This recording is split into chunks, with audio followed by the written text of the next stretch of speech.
All right, ladies and gentlemen. So we continue our studies on vectors. So the objectives, we want to understand the concept of inverse vectors.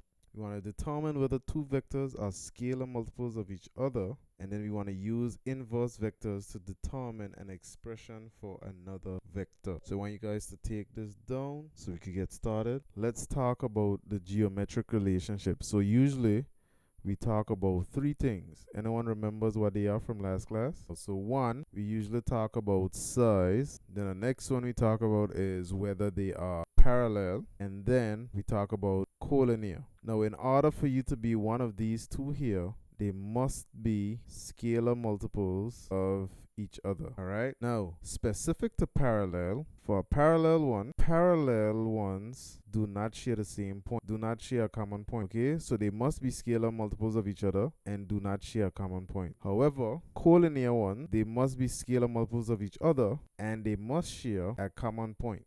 So these are the characteristics that we look at.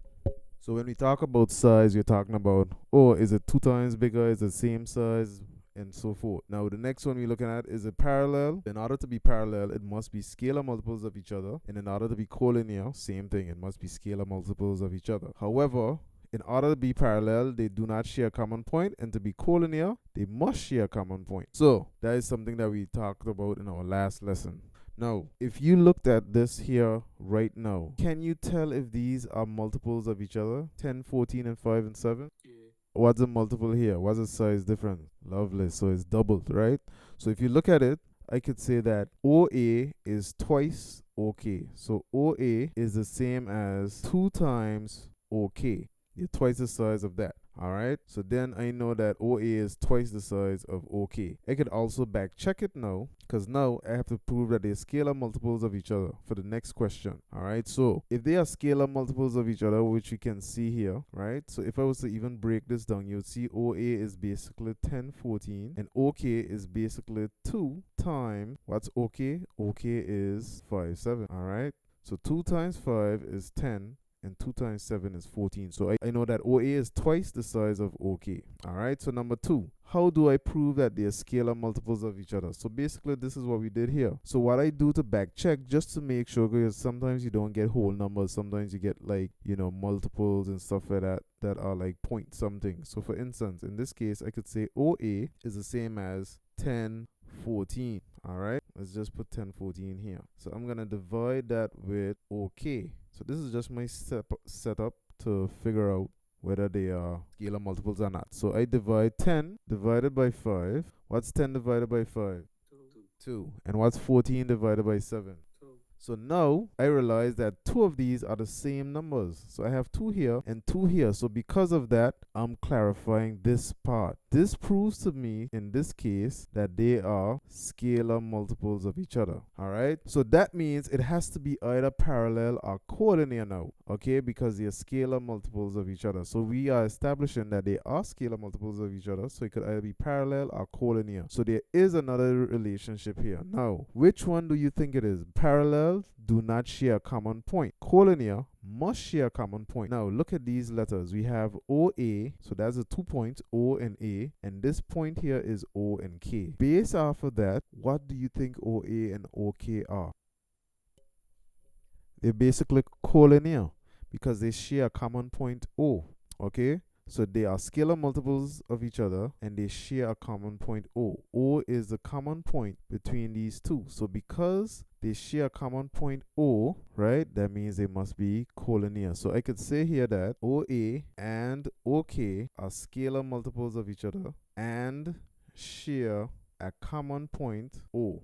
Therefore, they are collinear. So those are my two relationships between these two. So OA is collinear to OK and it's twice the size of OK. Alright, so I want you guys to take this down and then I'll probably show you all a visual of how these two would look relative to each other on a graph, just to highlight what it is. So remember, collinear is like having 2 lines. Say for instance, you got these 2 lines here. So this is O and this is O.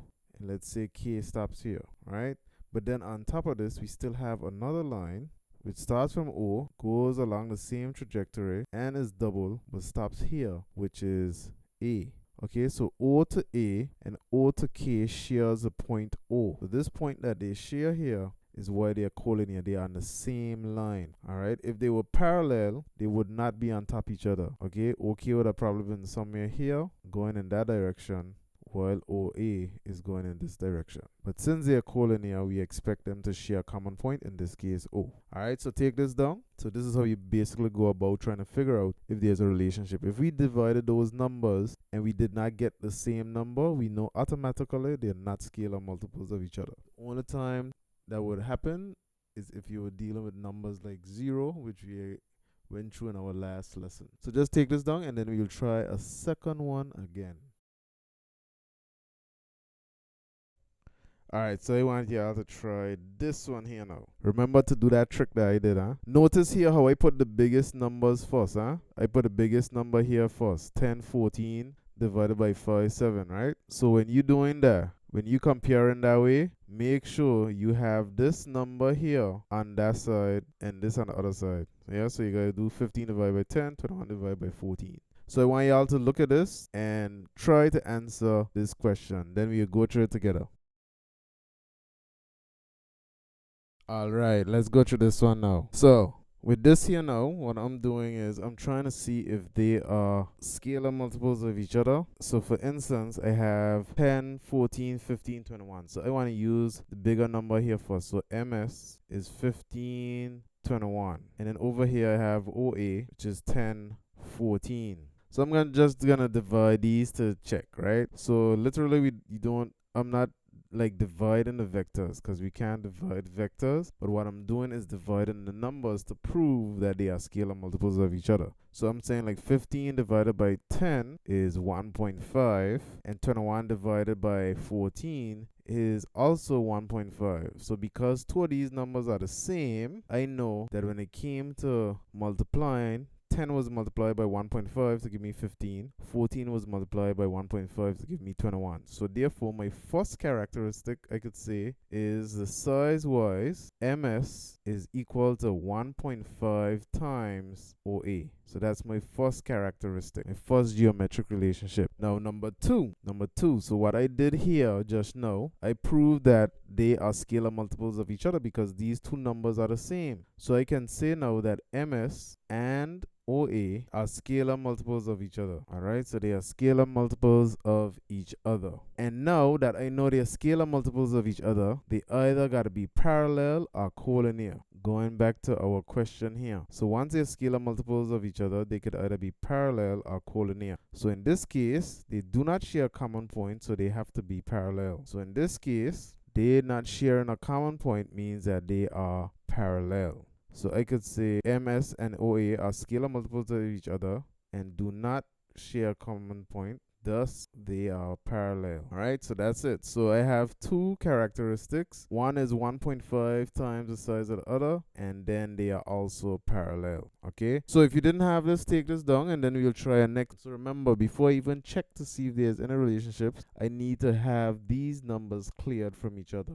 Alright, you should have this now. So let's look at a next one. So generally speaking, looking at this one here, are there any geometric relationships between these here? Always remember to do our test first. We divide these numbers. Okay, so if I have 15, let's put it here. So the big ones first. So 15 and 18. And then OA, negative 5 and 9. So when I do 15 divided by negative 5, what will I get? What's 15 divided by negative 5? Negative 3. Negative 3. 18 divided by 9 is what? 2. So if you look at this, negative 3 and 2, are they the same number? No. No. So we can't say that there are relationships between these two here. They had to be scalar multiples of each other and they were not. However, they share a common point, but they cannot be collinear because they are not scalar multiples of each other. So in order to be collinear, you must have scalar multiples of each other, and then they must also share a common point. So in this case, we do not have a relationship that we would have liked to have. Okay, so bear that in mind. Now, let's look at the next one. Now I want y'all to show me or tell me why these are collinear, right? So I want you to work on this and tell me why you think these are collinear, AB and AC. Why are they collinear?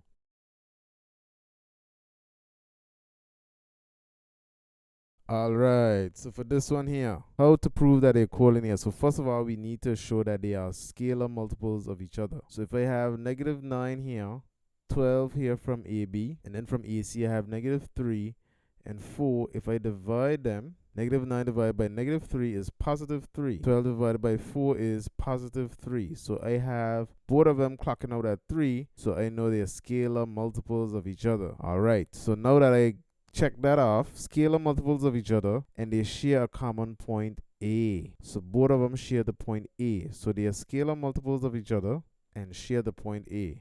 Alright. Does that make sense? Y'all following this now, right? Alright, lovely, good. Now, inverse vectors. So inverse of a vector is a vector of equal size but move in different directions. So as you can see here, we have A going northeast in this direction here, but this negative A is going in the opposite direction. So that's why we refer to an inverse vector. So for instance, let's say A was actually equal to, let's say A was actually equal to 4, 5. All right. What A negative or negative A would be equal to is, we just change the signs because it's the opposite direction. So 4 would turn to minus 4, and then 5 would turn to minus 5. All right. That's how we do the inverse. So think of it as a journey. To go from here, this point, to this point, it's like you're going this way, then you're coming back the next way. So you have to reverse a step. So if you went 4 to the right and then 5 up, surely to get back here, you have to go 4 to the left and 5 down, because it's opposite from each other. Okay? So take this down and we continue.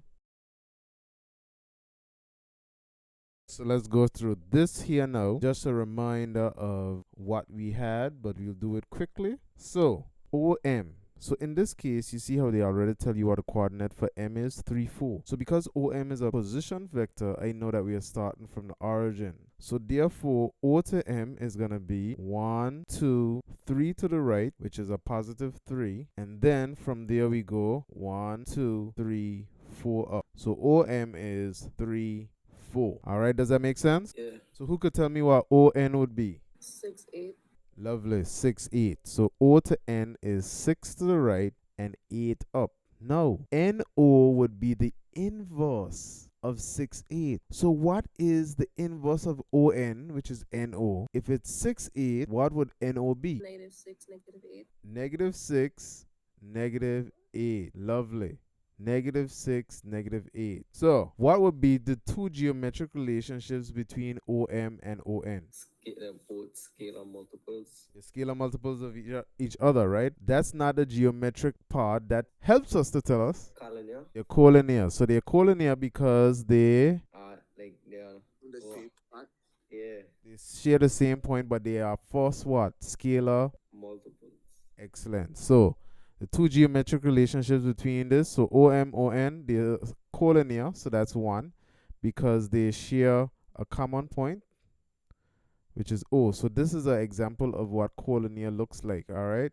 So for number 4, I could say that they're collinear. And then the next thing is, what can you tell me about the size to each other? What's the size? Look at this. O to M versus O to N. One is half a. Good. So ON is double OM. So those are the two characteristics. Now, you guys remember how to calculate the magnitude? I think so. That's when we use Pythagoras theorem. All right. So it's kind of like this is a triangle in some sense. So this is 6 and we go up 8. Once you see it written like this, that means to calculate the magnitude. All right. So let's pretend like that's a triangle there, and we want to calculate this here. So this here is 6, this here is 8, and this is the hypotenuse. So C squared is equal to A squared plus B squared. So that means C squared is equal to 6 squared plus 8 squared. So C squared is equal to 36 plus 64. Lovely. So C squared is equal to what? 100. 100. And therefore, that means C must be equal to... So 10 is the size of ON. Does that make sense? Yeah. All right. Lovely. Now, all right, so we're going to do something very interesting here now. Okay, so this one here is for concepts now. So we are combining different vectors together now. So let's start off with the basic stuff that we've been doing all the time. So the first one is, how can we write OA as a column vector? What would OA be as a column vector? Minus 5, 6. I was going to say the same thing now because I see the A on top like the 6. Yeah. Looking at it right here. From right here, we're looking at it. So you see from O to A, you could also use this because remember it's a position vector, meaning it starts from 0, 0, right? So O to A is basically going to be the coordinate, but as a column, okay? So if we had to go the long ways, like we went 1, 2, 3, 4, 5. Because we went to the left, that's how we got -5. Then we end up going up 1, 2, 3, 4, 5, 6. So because we're up, it's positive. Now this is the thing. We're looking at the actual point here. Yeah, right here. Okay. Does the vector always have to form a V? Not necessarily. It don't always have to form a V. Remember, times they could be parallel as well too. Each one I've seen has been a V. Well, most of the ones I've seen. Yeah. So I'm doing it as a V to kind of highlight to you how we go about when we combining them. So that's what we're going into right now. Okay. Especially when we come down to this section here, A, B. So once they share a common point here, but not in the sense of collinear, because remember, these share a common point, but they're not collinear. Huh? So once they share a common point, you will get like a V kind of triangle kind of concept going on. So let's try number 2 now. OB. What is OB as a column vector?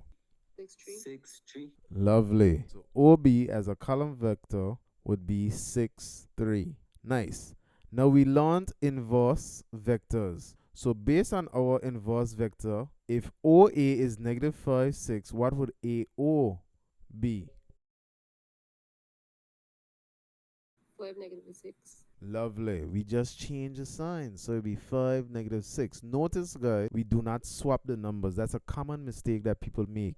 We do not swap the numbers. All we change is the sign. So it's -5 to 6 turn to 5 and -6. Okay. For 4, sorry, you have BO. What would BO equal to? -3. Remember, I got 2 points. Remember, I got the X coordinate and the Y coordinate. What would they be? 6 and -3. So the 6 here is what? So both of them would be negative? Yes, both of them must change the signs. Remember, for AO, what we did? We had -5, so we changed it to +5.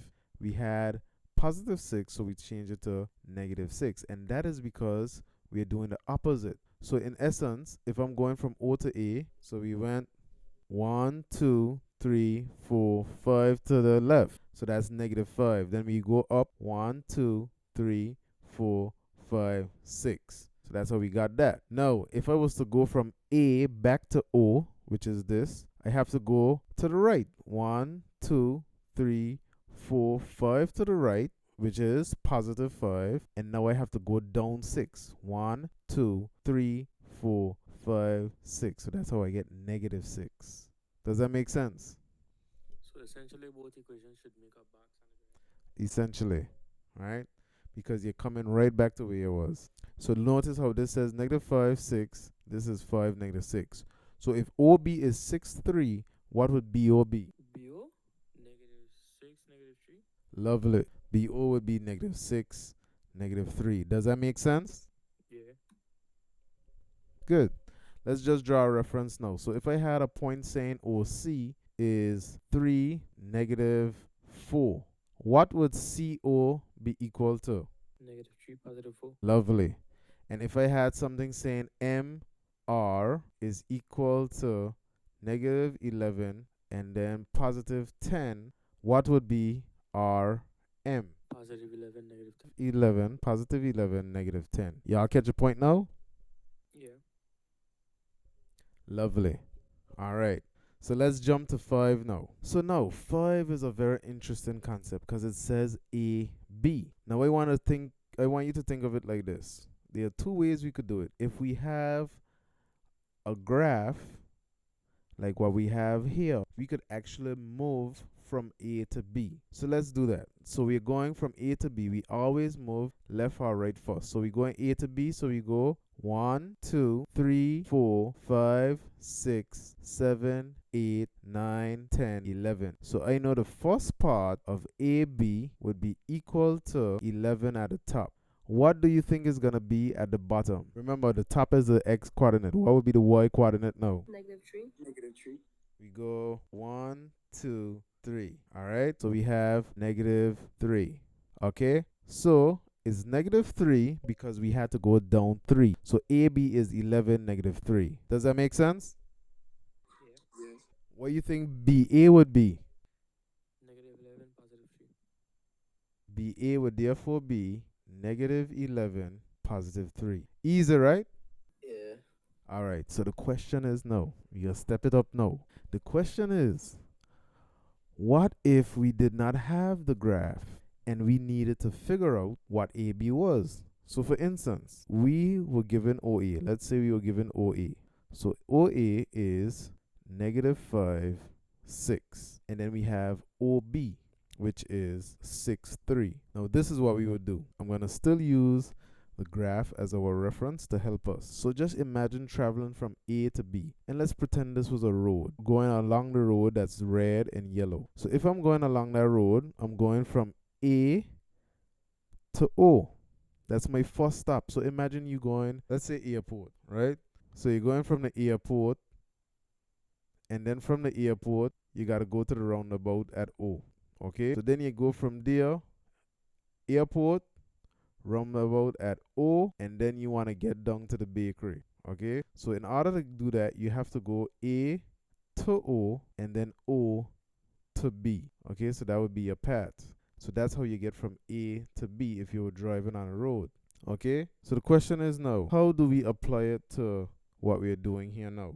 Now, if I just said what I said just now, so to get from A to B, I have to go A to O. So I can essentially say AB is equal to A to O and then O to B. So A to O is the first move I have to make, and then after I make that move, I could go from O to B. So A to O plus O to B. Alright, so y'all agree with that, Johnny? I have to go from A to O, then O to B. Does that make sense? Now the question is, based on my information, what is AO? What is AO? 5, negative 6. 5, negative 6. So we know that because if you look at here, that's what we got here, 5, negative 6. So 5, negative 6 is A to O. So then we say 5 and then negative 6. And then what is OB? 6, 3. So we say OB is 6, 3. So we have the 6 here and we have the 3 here. So it's basically us making those moves. So we're going from A to O, which is 5, negative 6. Then O to B, which is 6, 3. Now, I can add these together. 5 plus 6 is what? 11. 11. And then negative 6 plus 3 is what? 9. Negative 3. Negative 3. Lovely. So essentially, if we did not have a graph, that's how we would work it out. Okay? So I want y'all to take this down because this is going to be a reference of an example for you. Alright? So take this down. So essentially what I did here, I looked at these letters O and A, O and B, and I was like, how can I connect these two? But I have to start on my starting point. My starting point is A. If I'm starting on A, I can't be like, oh yeah, my first trip is O. No, you have to start on A. You go from A to O. Alright? You're starting at A, then you go to O. Then from A to O, you go from O to B. Let's say we go on a field trip now, right? And we want to get on a particular journey, right? So we have 4 points. We have A, we have B, we have C, and we have D. Hopefully y'all see what I did here. So basically O is the origin, or like the roundabout.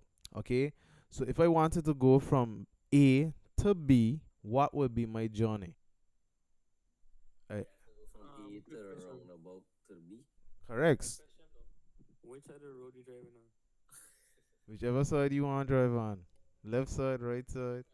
So let's use that then, right? So if you go from A to B, you could go A to O, then O to B, okay? However, you could also go from A to O, O to C, C to O, O to D, D back to O, O to B. You can still end up back at B, but it wouldn't be necessary to take all them paths if you could go from A to O, O to B. You see what I'm saying? The whole point is you need to show the connection between all of them, and you're using the road. So A to O, O to B. If you wanted to go the long way, you could go A to O, but then I must go O to C. Then I must go C to O. Then I must go O to D. Then I must go D to O. You must show the connection in everything. All right. So what we would say for D to A? Well, D to O, then O to A. D to O, then O to A. Good. And what would be BC? B to O, then O to C. Lovely. All right. Now, if we don't do that, we gonna end up in the bush. You understand? So we must take the road, otherwise we gonna end up in the bushes. Okay? Yeah, so you end up in the bushes if you do not do that. Okay? So that's why it's important for us to take those paths. So A to O, then O to D. However we go, that's how we do it. Okay, we pass through that point. All right. So essentially, this is similar to what we did earlier. So we just said O to C. So quickly now, we could say that O to C is -8, -6. All right. So if I had to put this, since it come from the origin, it's -8, -6. And what would OG be? So 6, -4. 6, -4. Good. Now this is the thing now. If I wanted to go from C to G, what do I have to do? C to O, O to G. C to O plus O to G. So C to O plus O to G. So CO is basically what? If we have OC is this, what would CO be? OC is -8, -6. So what is CO? +8, +6. Good, because we found the inverse. So the inverse of OC is CO, which is 8, 6. Plus OG. What is OG? -4. Good. So 8 plus 6 is basically 14. And 6 plus -4 is basically 2. All right. So CG is 14, 2. So what do you think GC would be? Excellent. -14, -2. All right. So that would be GC because we're doing the inverse of that. Okay, so essentially it'd be like going like this: 1, 2, 3, 4, 5, 6, 7, 8, 9, 10, 11, 12, 13, 14. Then we go up 1, 2. All right, so that's basically how it works. So now we're gonna do a worksheet that basically gives us a summary of everything that we did so far in past paper form. All right, so we'll do this one together, and then after, I'm gonna give it to y'all to work on. Alright, so I just sent it to y'all. So basically what we're doing here is what the worksheet will have now to give y'all that practice to put everything that we just did together. So we'll do this first one together. So it says OY. So once we see this here, it says calculate the magnitude of OY. All right. Now it says the position vectors of points W, X, Y, and Z relative to the origin are these here. So when it says it's a position vector, that means it's basically going from the center that we were seeing all the time, O, to that particular letter. All right.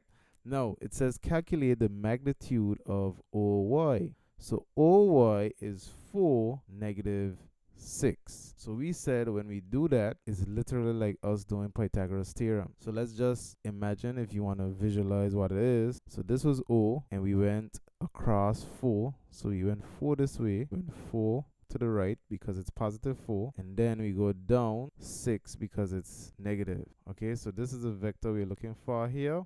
And we know this is a right angle triangle. So that's like saying here is C. So we say C squared is equal to A squared plus B squared. So in essence, C squared is equal to A squared, which is 4 squared. Remember, we could use any one of them, plus -6 squared. Remember, we have to put this in our brackets when we do it in the calculator. So C squared is 4 squared, which is 16, plus -6 squared, which is 36. So 16 plus 36, C squared is equal to 52. So now I have to say C is equal to the square root of 52. Okay, so once we work that out, what we get? What's the square root of 52?